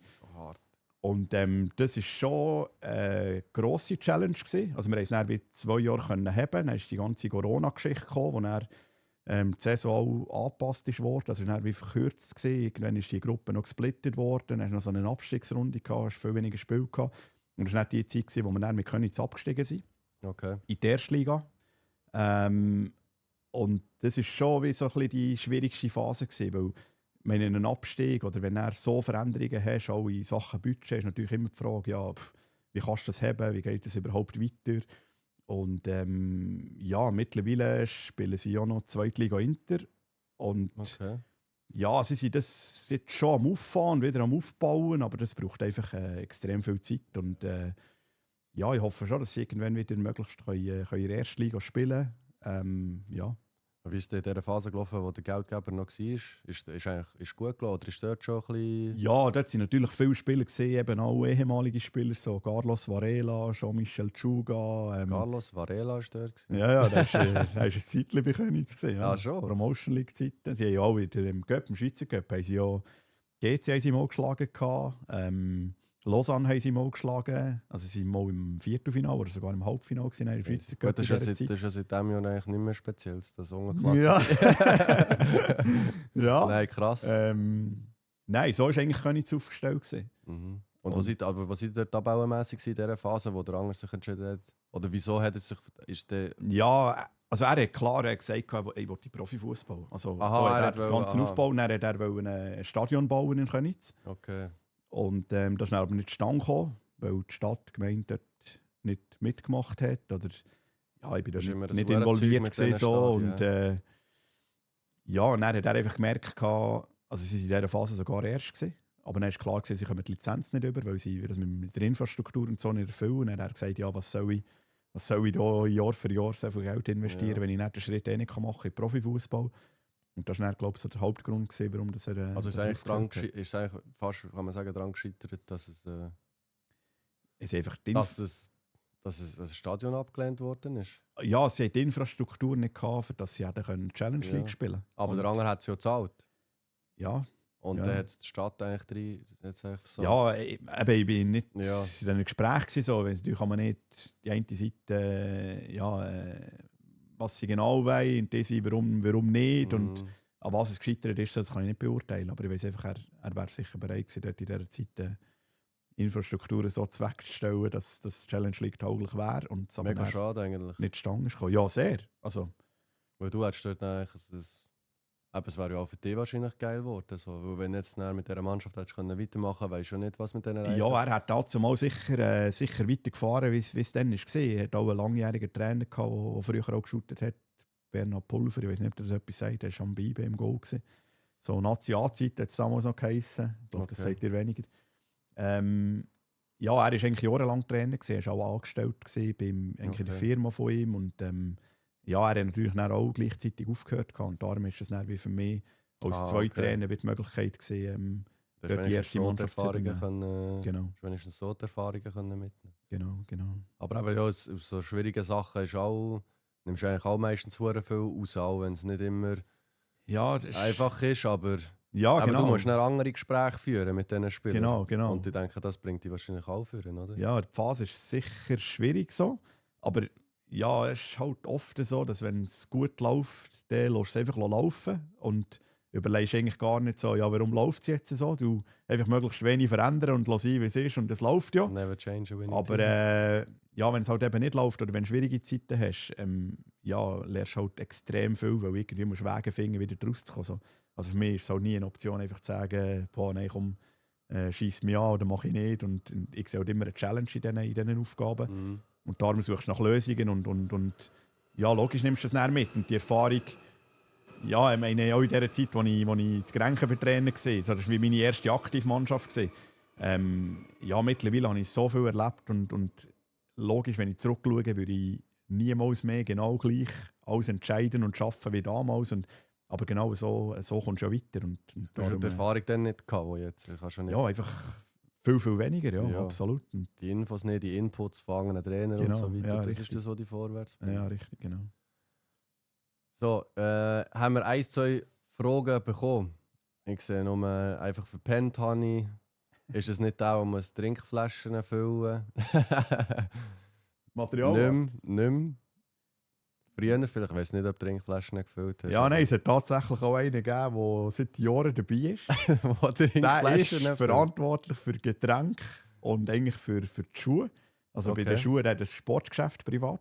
Okay. Und die Schuhe ist eigentlich immer so sein Ding gewesen, der hat wie die Schuhe präpariert von den Spielern. Also zum Beispiel, wenn sie einen Mix-Schuh wollen, Nocken und Stauen. Mhm. Es war seine Aufgabe, gewesen, auch die Nocken wegzuschleifen und dann Löcher zu bohren. Und So. der hat das alles vor Ort gemacht. Ja, der hat immer Also seine Maschine. heutzutage gibt es ja extra so Schuhe. Oder? Ja, natürlich. Haben sie Genau. immer Das noch, können sie, also er ist immer noch dabei und er macht das immer auch noch vor Ort. Er macht auch so Einlagen, Sohleneinlagen, wo er alles vor Ort mit so Maschinen kann den Fuß nehmen mit dem Gewicht. Und also wirklich ein riesen Aufwand. Und er hat gleichzeitig auch noch immer Getränke gemacht. Also er ist so ein bisschen der die Flaschen gefüllt hat, wenn man es so sagen. Es ist nicht jeder Wasser dort in dem Fall. Unterschiedlich. Zu unserer Zeit hast du immer wählen zwischen Wasser oder isotonischem Getränk. Mhm. Und dann ist jede Flasche ist wie angeschrieben pro Spieler. Und dann hast du irgendwann gewusst, wer will Wasser und wer will isotonisch. Und ja, dann ist die Flasche so vorbereitet worden. Aber es gibt nicht irgendwie rein, wo Eistee oder so ein Scheiß. Nein, das gibt es nicht. Nein, das gibt es nicht. Was ist der speziellste, vielleicht nochmal zurück zu dem Materialthema, was ist die komischste Anfrage bezüglich irgendetwas gewesen, wo du hast, wo du denkst so, weißt du, ja sicher individuelle Bedürfnisse und so Sachen, weiss auch nicht. So, weißt du, so, wo Also es hat einen Spieler gegeben, der vor dem Spiel zu mir gekommen ist, mit einem Cola-Fläschchen. Mhm. Und gesagt hat, in der 60. Minute wird er Cola trinken. Okay. Und ich musste dann schauen auf dem Platz, ja, wo spielt er genau also auf welcher Seite ist er? Weil wenn er natürlich nicht auf der Bankseite war, bin ich immer auf der Bank gesessen. Mhm. Wenn er natürlich auf dieser Seite war, in der zweiten Halbzeit, 60. Minute, musste ich wie um den Platz herum mit dem Cola-Fläschchen und musste parat stehen. Und dann möglichst beim nächsten Unterbruch, Verletzung, was auch immer, musste er dann Cola trinken. Ja. Das ist so, habe ich mir wie nicht vorstellen. Das ist wie der Zuckerboost, den er in diesem Moment gebraucht hat. Und, okay. ja, das war vielleicht so ein bisschen speziell, was ich auch nicht erwartet habe. Aber ja, das hat es gegeben. Okay, speziell. Nein, wir probieren es nicht rauszufinden. Das ist alles okay. Wir haben hier einen Input zu den Puma-Shirts. Die waren super, gell, Sille? Dort bist du in dem Fall. In Frankreich, he? Dort bist du in dem Fall der verantwortlich gewesen, he? Ja, richtig, genau. Ja, es war eine riesige Sache. Eben das 3. Gruppenspiel gegen Frankreich. Und dann ist mal ein Liebling zerrissen, das kann es mal geben. Mhm. Und dann habe ich immer auf der Bank eine Tasche mit einem Ersatzliebling für jeden Spieler. Dass wenn einer eben ein zerrissenes Liebling hatte oder Blut oder wie auch immer, hast du eigentlich das Liebling vornehmen und bist parat gewesen, weil es ist... Ja, also es ist einfach 1 pro Spieler gehabt. Genau, auf der Bank 1 pro Spieler. Und das ist brutal hektisch so während einem Spiel. Also, du bist immer parat und selber bist am Schauen. Und klar verfolgst du das Spiel, aber du bist auch immer am Schauen, wenn jemand etwas passiert. Du kannst sein, dass du jetzt das Liebling brauchst. Mhm. Und dann haben wir das Liebling gewechselt. Ich weiss gar nicht, ob der Granit der Erste war, der dort rausgekommen ist. Mit einem zerrissenen Liebling. Und plötzlich ist der Zweite gekommen. Und plötzlich ist dem Granit sein Zweite zerrissen. Und dann musste ich in die Garderobe rein säckeln, weil in der Garderobe haben wir bei einem Turnier immer noch 2 zusätzliche Ersatzliebling dabei gehabt. Pro Spieler. Pro Spieler. Mhm. Und dann bin ich in die Garderobe reingesäckelt und bin das nächste Liebling vom Granit geholt, komme wieder raus und als ich rauskomme, steht schon der Nächste dort irgendwie mit mir. Dann dachte ich, irgendetwas ist ganz komisch heute. Und dann bin ich in die Garderobe reingegangen und einfach alles irgendwie rausgeholt, was ich konnte. Und ich weiss noch, der Gelson Fernandes ist mit denen hinten nachgesäckelt und hat gesagt, nimm alles raus, was du hast. Ich habe gemeint, draussen ist ja alle ohne Liebling dort. Also ich bin wirklich nicht mehr nachgekommen, was passiert. Und dann war es wirklich so, im Granit haben wir das 4. Liebling angelegt. Und dann bin ich richtig nervös geworden, weil ich gewusst habe, jetzt habe ich kein Liebling mehr. Also wenn der jetzt noch einmal kommt, und dann bin ich mit dem roten Tape auf der Bank gesessen und habe von Liebling zusammenkleben und ich habe einfach gedacht, jetzt darfst du nicht mehr rauskommen. Scheiße. Ja, also das ist schon... Aber das 4. ist dann noch... Das 4. haben wir verhauen, glaube ich, ja. Aber ja, es ist ja dann... Ist man dort näher Austausch mit Puma? Oder was ja, logisch. Ja, nein, es ist ja dann auch weitergegangen. Wir waren ja dann im Achtelfinale. Mhm. Und dann sind wir... Wie viele Ersatzliebling hast du dabei gehabt? Ja, genug. Also wirklich immer sehr viel.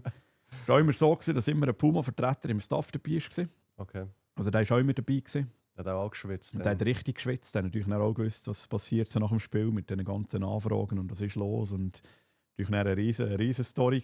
Mhm. Und dann haben wir auch die anderen Liebling, die parat waren, schon für ein Achtelfinale gecheckt. Und eben, kaum hast du dran sagen, sie sind zerrissen. Und dann hast du gewusst, irgendetwas stimmt wirklich nicht mit diesen Liebling. Und dann haben sie das alles untersucht und abgeklärt, aber sie haben dann wirklich ein Liebling einfliegen. Also sie sind dann, Sie sind dann mit neuem Stoff gekommen? Ja, genau. 2 Okay. Puma-Vertreter sind dann mit neuen Liebling gekommen. Und dann haben wir aber, ja, dort war wirklich eine Nachtaktion, wo man dann mit Bedrucken von den Namen, Nummern und alles zusammen ist. Das ist auch nicht viel gepennt. He? Dort war relativ wenig Schlaf von mir. Ja. Scheiße. Ja, ich glaube, das ist vor allem, es ist etwas, was noch lange in dieser Geschichte von der Nazi wird. Du siehst so immer wieder, wenn irgendwie SRF so Einspieler oder Review Ja. oder was ist passiert, ist ja das häufig drin in dem Sinn. Ja, und ich werde auch da, wenn es um das Thema Materialwart und so gegangen ist, wird ich halt immer auf das angesprochen. Also es war auch noch lustig. Es war dann die Champions League, IB gegen... Ja, ist es echt... Wer war es? Der Sommer war immer dabei. Als Gegner. Und dann bin ich ihn dort besuchen im Hotel. Also in jetzt Bern letztes war. Jahr? Nein. Das ist ja länger IB her. Das Inter war kurz nach der EM dort. Aha. Wo nachher, ich weiß nicht, ob es sogar Gladbach war. Oder ob es Europa, ich kann es nicht mehr sagen. Und dann bin ich aber ins Hotel gegangen dort und dann ist auch der Materialwart von, ich glaube, es war Gladbach, ist dann dazugekommen. Ja. Und der Jan hat mich dann vorgestellt als eben Materialwart von Schweizer Nazi, der mit in Frankreich. Und dann hat er gewusst, wer ich bin. So. Also es ist halt dann schon recht umgegangen. Geil. Aber die Jungs werden die auch nicht vergessen wegen... Also sicher ein paar wegen dem spezifisch werden sie die nicht vergessen. Also, er von dem scheiß Zeug am Wechseln, Ja, Trikot am Kleben auf der Genau. Bank ist auch Comedy bei der Nazi. eigentlich. Brutal geschwitzt. Ja. Sehr geil. Silla auf die Eins. Du hast auch Fans, Silla. Silla braucht keinen Schlaf. Geile Sicht der Sommer. Gerade verraten worden. Gell, er hat eigentlich gerade die Scheiße gebracht.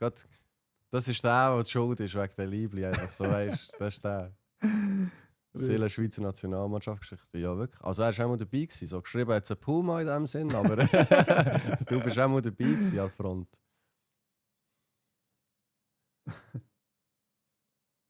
Sehr geil, du hast sehr viele Geschichten. Und jetzt, aktuell, wie läuft es mit aktuell bei Baden? Ja? Gut, also eben, sie sind ja eine ganz spezielle Geschichte. Die letzten 4 Jahre sie sind ja jahrelang nie aufgestiegen von der Erstliga. Sie waren immer vorher dabei, gewesen, aber nie aufgestiegen. Dann sind sie endlich aufgestiegen in die Promotion League und dann durchmarschiert in die Challenge League. Mhm.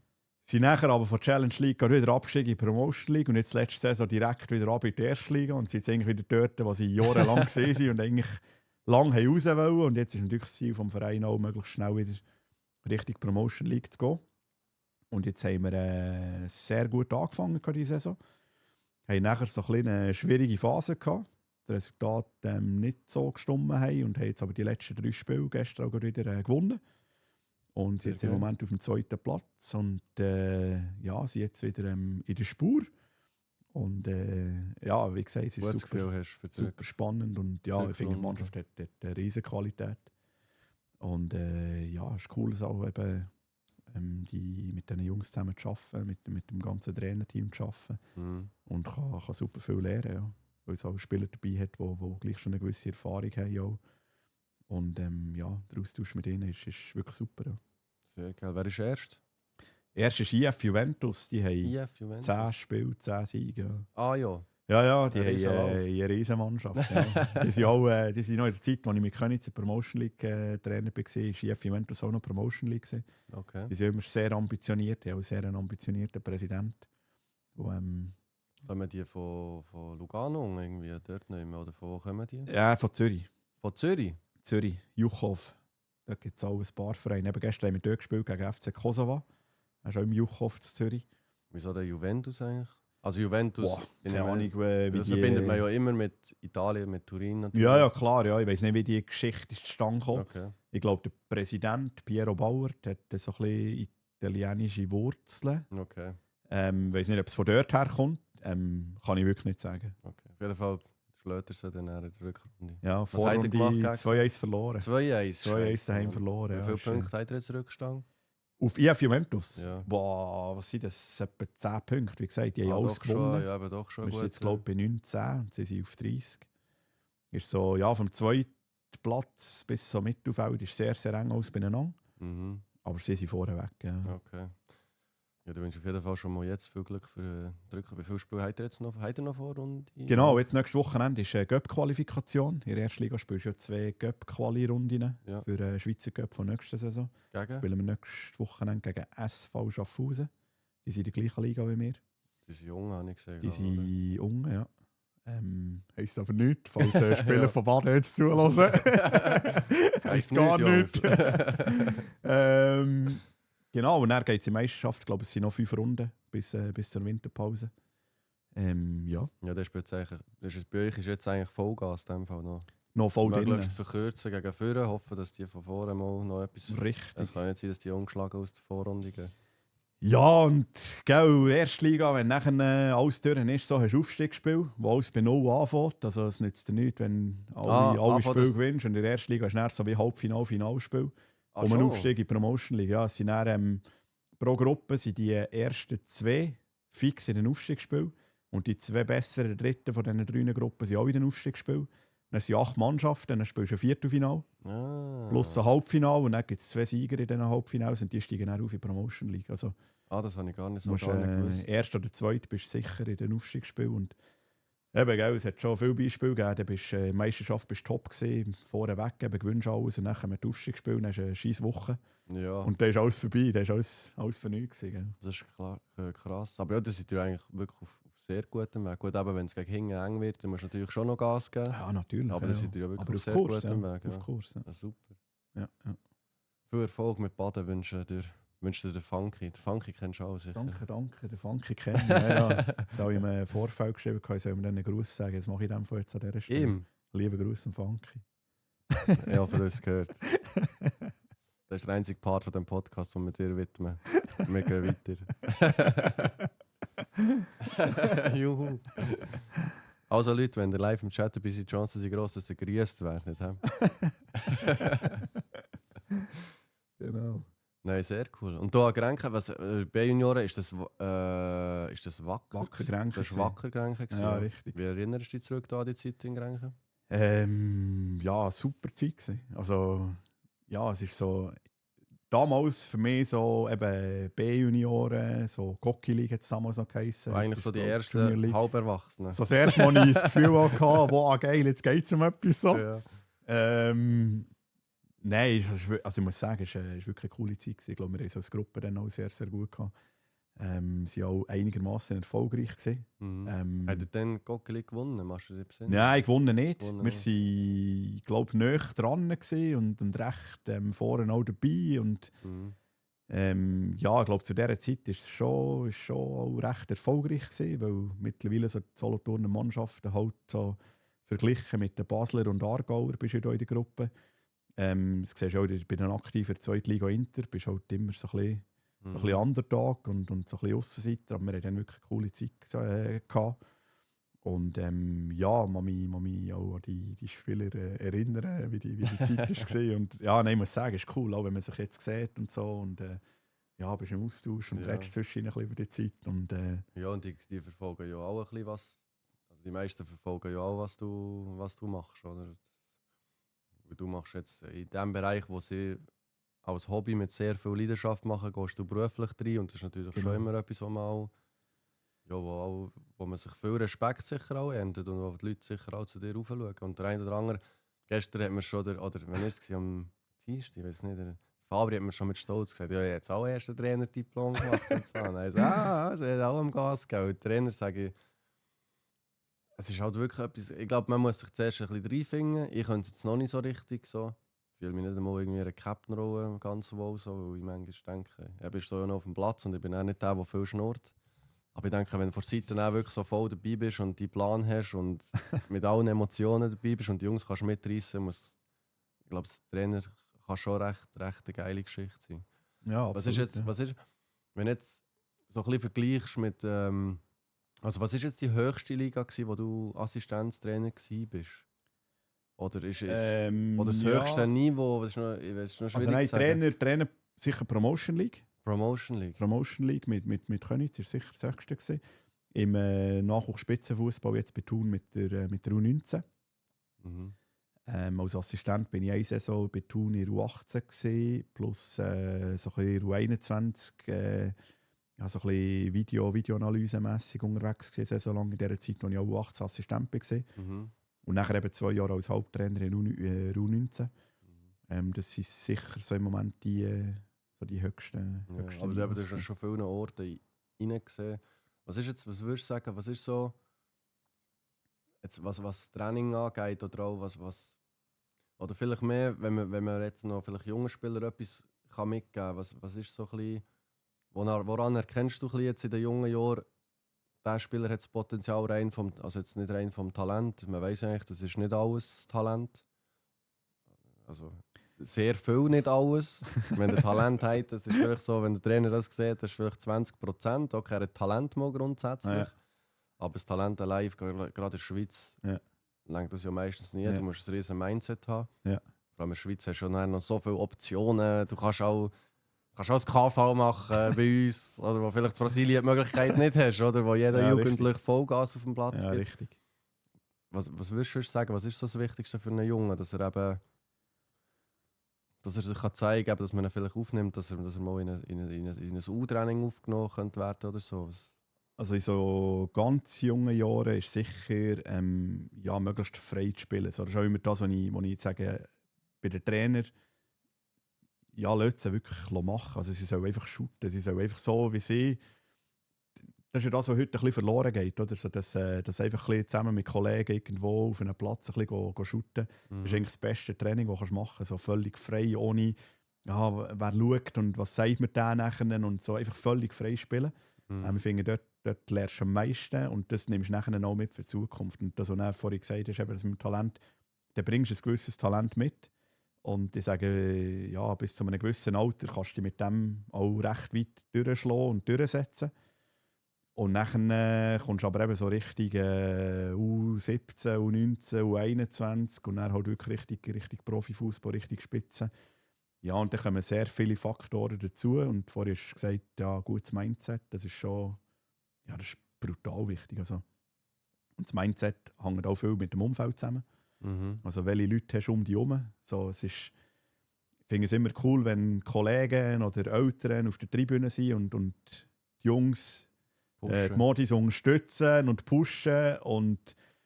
Aber nach dem Spiel zu ihnen zu gehen und zu sagen, ja, nein, die Auswechslung vom Trainer habe ich nicht korrekt gefunden oder nein, du hast recht und der hat keine Ahnung und so.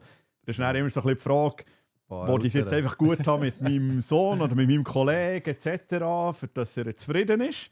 Aber eigentlich für die Zukunft bringt es mir relativ wenig. Im Gegenteil, so, es gibt ihm wie ein Gefühl, nein, ich mache alles recht. Und ich glaube, wenn du dort Leute um dich herum hast, die dir auch dürfen sagen, dass der Trainer ist einer, aber ich finde, du brauchst Leute im Umfeld, die wirklich so ein enges Vertrauen, eine enge Beziehung hast, die dir auch dürfen sagen, wenn sie etwas nicht gut finden. Und ich finde, das nimmst du dann auch auf und das solltest du dann auch besser machen. Und darum finde ich das Umfeld extrem wichtig.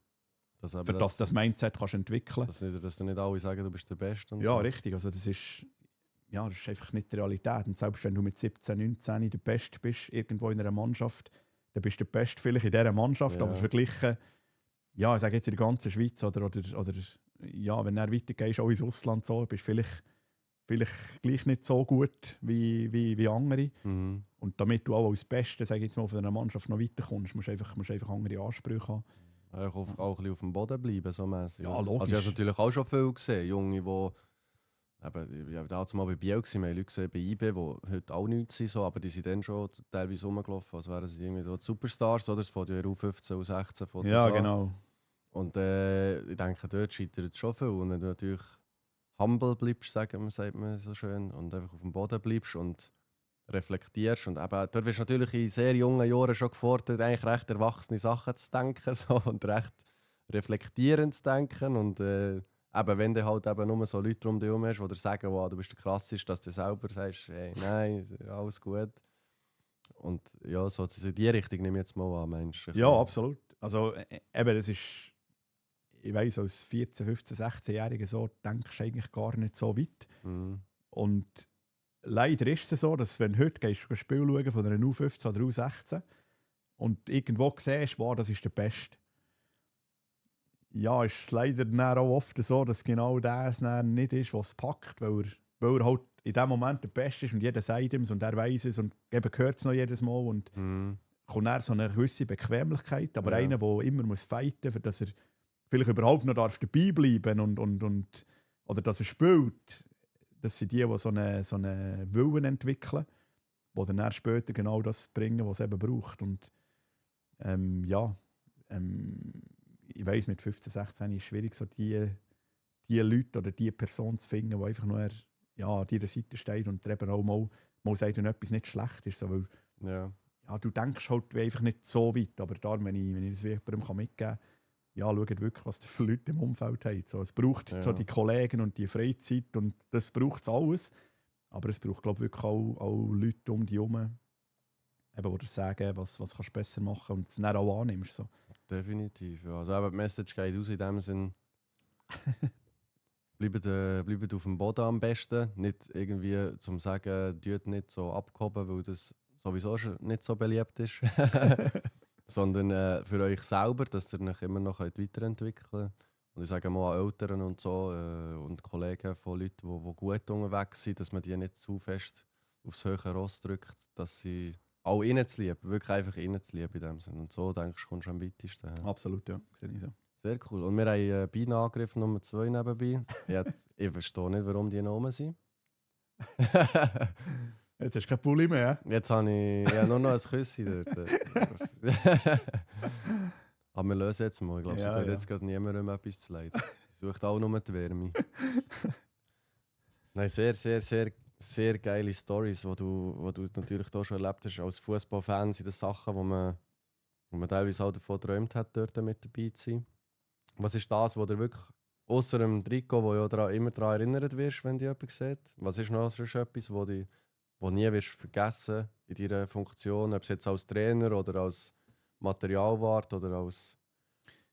Ja, es gibt sicher viele Geschichten. So, was ich wirklich am liebsten habe, so, wenn du wieder Leute siehst, die mal mit ihnen zusammen gearbeitet hast und wie kannst du zurückschauen und mit denen über die Zeit kannst schwätzen. So. Also wirklich, wenn du wieder kannst begegnen und kannst sagen, hey, dann weisst du noch das und das. Ich finde, das gibt einem wie am meisten. So. Egal, wenn mal etwas Positives, wenn mal etwas Negatives war. So. Aber einfach, wenn du wieder kannst begegnen und kannst sagen, und eben da rede ich jetzt wirklich von Nazi, aber auch von Junioren, die ich damals angefangen habe, mit den EED-Junioren in Sölzen oder eben in dieser Zeit jetzt auch zu Grenchen. Und ich finde, das gibt mir persönlich wie am meisten. So von dem nehme ich einfach am meisten mit und das gibt mir wie am meisten. Und klar ist dann so einzelne Erlebnisse, die unvergessen sind. Also eben irgendwie dann in Frankreich so das Goal oder Check gemacht, dort der Fallseizieher, wo man hingen war und die Kisten und ja, da explodierst du nachher, oder? Im Achtelfinale gegen Polen. Jesus Gott, das und das live mit also der Bank wirklich auf der Bank. Ich habe gemeint, ich bricht zusammen dort. Das ist so, rundum waren Leute, die irgendwie Freude hatten und du hast gar nicht checken, was passiert. Und ja, dann leider im Penalty-Schießen verloren. Aber das sind halt schon die Momente. Aber dann eben für mich auch sehr viele Momente so neben dem Platz, auch, wo da einfach bleiben und wo immer gerne darüber redest. So, verständlicherweise, ja. Wo sicher nicht alle in die Öffentlichkeit gehören. Genau. Also das ist jetzt dein Masterplan eigentlich, aber du bleibst mal so lange Assistenzcoach baden, wie es dich braucht oder wie es noch keine neue Option oder neue aufgegangen ist. Genau. Du machst deine Pro-Lizenz fertig. Richtig. Aber lebst du aktuell von dem Assistenztrainer oder ist das... Ja, also es ist nicht, also ich bin gemeldet als arbeitslos. Okay. Das ist, bei Thun war eigentlich wie die letzte Anstellung gewesen. Okay. Und jetzt im Moment bin ich arbeitslos. So. Ja, auch in Baden, ich habe nicht einen Vertrag dort. Ja. Das ist wirklich einfach für mich, um mich weiterzuentwickeln in dieser Zeit, anstatt daheim zu sein und nichts zu machen. Plus aber auch, ich kann in dieser Zeit, wo sie auch keinen fixen Assistent haben, kann ich sie in dieser Rolle unterstützen. Eben sei das der Trainer oder sei das auch der Spieler. Und von dem her finde ich es im Moment eine Win-Win-Situation. So. Sie haben wie jemanden gebraucht und ich bin im Moment auf Jobsuche und nutze meine Freizeit für mich dort auch weiterzuentwickeln. Ja, das machst du halt einfach in dem, dass du erlebst und auf dem Platz bist. Und darum sehe ich es im Moment als Weiterbildung auch. Mhm. Und ja, im Moment läuft es so überall so. Die Jobs sind im Moment nicht frei so. Also relativ viel ist halt vergeben, das läuft alles. Ja. Und jetzt mal schauen, was in der Winterpause passiert. Und sonst sicher allerspätestens auch im nächsten Sommer wieder. Yes. Und dann, ja. Aber du bist schon, aber jetzt, ich sage mal, mit dieser Lizenz am Schluss, da sucht man schon also Haupttrainer stellen oder ist man da dann auch offen für Assistenten? Ich weiß nicht, also die haben ja auch immer noch so Offensivspezialisten und so Sachen. Könntest du dich dort auch, also könnte man auch in so einer Rolle dich sehen oder was? Ja, ich würde jetzt nicht sagen, dass ich wie der Offensivspezialist oder der Defensivspezialist oder so bin. Ich sehe meine Stärken schon auch so in der Mannschaft, ja, das ganze Teamgefüge und sicher auch individuelle Geschichten, die irgendwie wichtiger werden, dass der einzelne Spieler weiterbringen kann. Aber ich sehe mich schon eher so in einer Haupttrainerfunktion oder als Assistenztrainer, sage ich jetzt mal, auf ja, Profiniveau halt. Mhm. Ja, das sind so ein bisschen die Ambitionen. Also ich kann mir vorstellen, der Haupttrainer zu sein, Erstliga Promotion League, aber auch wieder im Nachwuchsspitzenfußball, U17, U19, U21, so in diesen Regionen. Oder eben als Assistent irgendwo. Mit Thun bist du noch im Austausch? Sicher noch im Austausch, ja. Auch mit Spielern sicher. Bin auch vor 2-3 Wochen ein Training leiten in der U19 im Rahmen von der UEFA Pro-Lizenz, wo ich mir ein Training haben musste filmen. So die Gesamtansicht und die Kamera auf mich gerichtet war. Und dann hast du so die Kameras nebeneinander stellen und dann siehst du, so, wie du in gewissen Situationen coachst. Ist für mich auch wieder zum Reflektieren. Wie komme ich rüber? Wie sehe ich mich? Wie ist mein Coaching? Ja, von dem her wieder sehr spannend gewesen. Und ja, vor 2-3 Wochen bin ich gerade dort gewesen. Aber wenn du so selber filmst, kannst du dich gleich verhalten, wie wenn jetzt keine Kamera aufgestellt ist beim Coachen? Ich glaube, ich kann es schon recht gut ausblenden. Schon. So,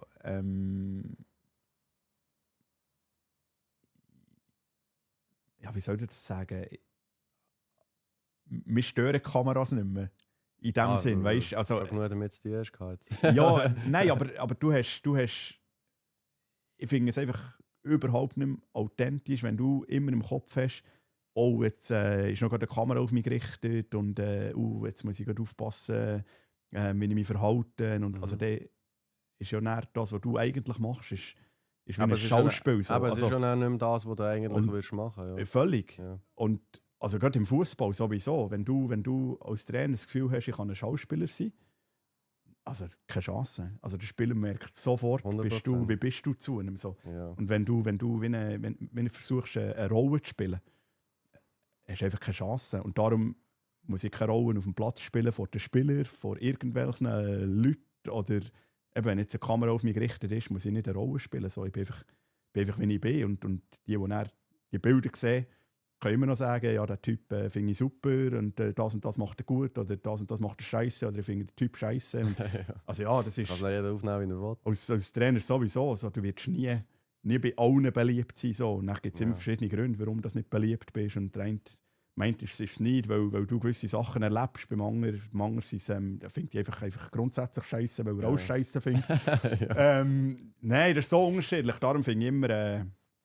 ja, bis einfach wie du bist so, und verhalte dich, egal ob du jetzt ein Mikrofon da hast oder eine Kamera auf dich gerichtet ist oder eben, wenn ich nicht die Bilder anschaue, die bringen mir ja schlussendlich nichts, wenn ich dort nicht so bin, wie ich wirklich bin. Ja. So. Und lieber gesehen, aber vielen Leuten fällt das ja schwer, weißt du? Jetzt gerade zum Beispiel, wenn du jetzt etwas musst filmen, wo du dann weißt, okay, das wird dann angeschaut im Rahmen von der UEFA und so. Weißt du, dass du dann denkst, so, weißt du, wie es gar nicht kannst verhindern, weil es halt, aber... Das fällt dir nicht mehr schwer. Ich glaube, das ist auch so eine Übungssache. Weißt? Ich meine, in all diesen Diplomen und so machst du das wie nicht zum ersten Mal. In dieser Zeit mit der Nazi hat es da ist das SRF vorbeigekommen und hat zugeschaut, wie du deine Arbeit machst. Und klar, am Anfang hast du das Gefühl, jetzt muss ich aufpassen. Und der verhaltest dich noch ganz anders als jetzt vielleicht heute, wo du ein bisschen gelernt hast, mit dem auch ein bisschen umzugehen. So. Okay, crazy. Also sie sind wirklich schon filmen, wie du das Zeug zusammengelegt hast, oder was? Ja. Könnt alle suchen. Findest sicher noch das eine oder andere Video vom SRF, wenn ich vor 10 Jahren. Bei diesem Liebli-Zeug sieht man die auf den SRF-Bildern dort irgendwie. Ich habe mich nie geachtet. Wow, Beim ich Liebli-Wechsel habe mal und noch ein so. Foto gepostet mit dem Granit, wenn ich auf der Seitenlinie das Liebli am Anlegen bin. Okay. So, das Foto gibt es schon Ist das noch. aus dem Fernsehen? Ist das, oder hat Ja, das ich glaube, jemand das war gesagt? aus dem Fernsehen gewesen, oder ist ein Bild gewesen, das er irgendwo in einem Online-Portal ist gepostet wurde. Okay. Das hat es sicher gegeben. Ja. Aber ob jetzt wirklich noch das Video, ja, also so eine Zusammenfassung von dem Spiel finde ich Ja, sicher noch kann man irgendwann. Ist sicher Oder ein Thema gewesen. vielleicht ist irgendwo die Bank gefilmt worden nach dem Schreck im Fahrrückzieher. Ja gut, lieber nicht. Also bin ich. Gut, dort unten, also das eskalieren ja immer alle, dort fällst du ja als Einzelner wahrscheinlich fast nicht Ja, auf. klar. Ja. Aber das ist schon eine Extremsituation. Also dort habe ich wirklich, also ganz ehrlich, dort bin ich so am Jubeln gewesen, ich weiß nicht mehr, was mit meinem Kopf. Ich habe wirklich gemeint, ich bricht zusammen. Schon? Also, es war so extrem gewesen, wirklich. Ja, in dem Moment nicht mehr gewusst, was passiert. Ja, es ist schon. Ich kann mir es kaum vorstellen. Also, weißt, du kannst es dir ja vorstellen, wenn du im Stadion bist und so an deinem Platz musst bleiben. Aber wenn du vor dir so Raum hast so, Ja, und dann ja. gehst du einfach schon verdammt geil. Das ist das, was der Fußball am Schluss Ja. für uns ausmacht, oder? Ja, einfach die du Emotionen. Kannst mit nichts vergleichen. Das ist Wann hast du die eigentlich? Wir müssen auf die Zeit schauen. Oh, es ist schon halb. Jetzt ist schon, so. 11:30. es ist schon 11:30. Sind wir schon 1,5 Stunden dran? Wir sind schon 1,5 Stunden. Nein. Mal die Zeit fliegt. Ich sag Okay. das. Okay. Ja, vorhin schnell, bevor ich noch eine Frage gestellt habe, war es 7 ab. So, ja, jetzt müssen wir langsam schauen, weil der Sil hat noch einen Termin und wir müssen das jetzt langsam anfangen gegen Schluss führen. Wegen dem treiben wir es nicht zu weit. Ich würde sagen, wir machen vielleicht noch eine Frage im Chat. Ich habe noch etwas gesehen. Wer ist in deinen Augen momentan der beste Trainer? Und wer spielt in deinen Augen den attraktivsten Fußball? Oh, der beste Trainer. So, ich werde immer so ein bisschen gefragt, wer ist mein Vorbild? Mhm. Und für mich hat es immer... Hans-Peter Latour. Der hat auch seine sehr, sehr guten Seiten gehabt.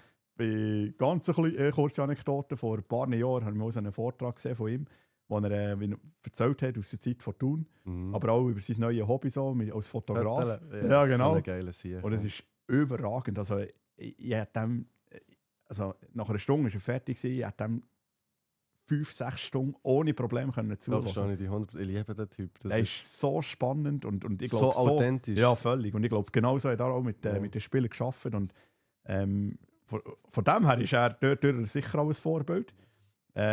Ich glaube, so taktisch ist halt der Guardiola, als er aufgekommen ist, so mit seinem Fußball, ist sicher vom taktischen her immer ein Vorbild gewesen. So. Also er versteht das Spiel komplett so und sucht auch immer wieder neue Lösungen und versucht es weiterzuentwickeln. Und von dem her finde ich ihn dort sehr spannend. Aber wenn ich im Fernsehen das Spiel gesehen habe, wie ein Jürgen Klopp an der Seitenlinie ist, rein so, der gibt alles. Also ich habe wirklich das Gefühl, der ist voll da und auch im Umgang mit den Spielern habe ich das Gefühl, so baut er eine super Beziehung auf und darum ist er dort in dieser Beziehung immer so ein bisschen mein Vorbild gewesen. Darum habe ich immer so ein bisschen C2 genannt, so in der Kombination. Ja. Wäre nicht schlecht, wenn er so kann sein. Ja. Nein, der Klopp ist für mich auch, das ist auch Authentizität in Person, so eben auch vor den Kameras und mit den Jungs. Und wenn du siehst, wie er sich umarmen nach dem Spiel und alles, das ist... Ja.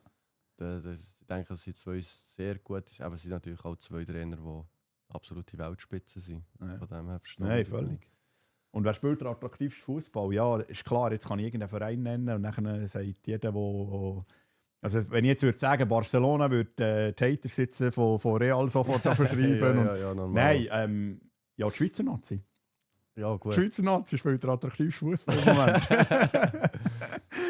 Im Moment kann man nicht viel dagegen sagen. Weil so Clubebene, was gefällt dir am besten? Gut, jetzt natürlich, ich sage über letzte Saison PSG müssen wir eigentlich gar nicht, also weißt, was die auf den Platz gebracht haben, ist ja jenseits eigentlich gewesen. Ja, klar, ja.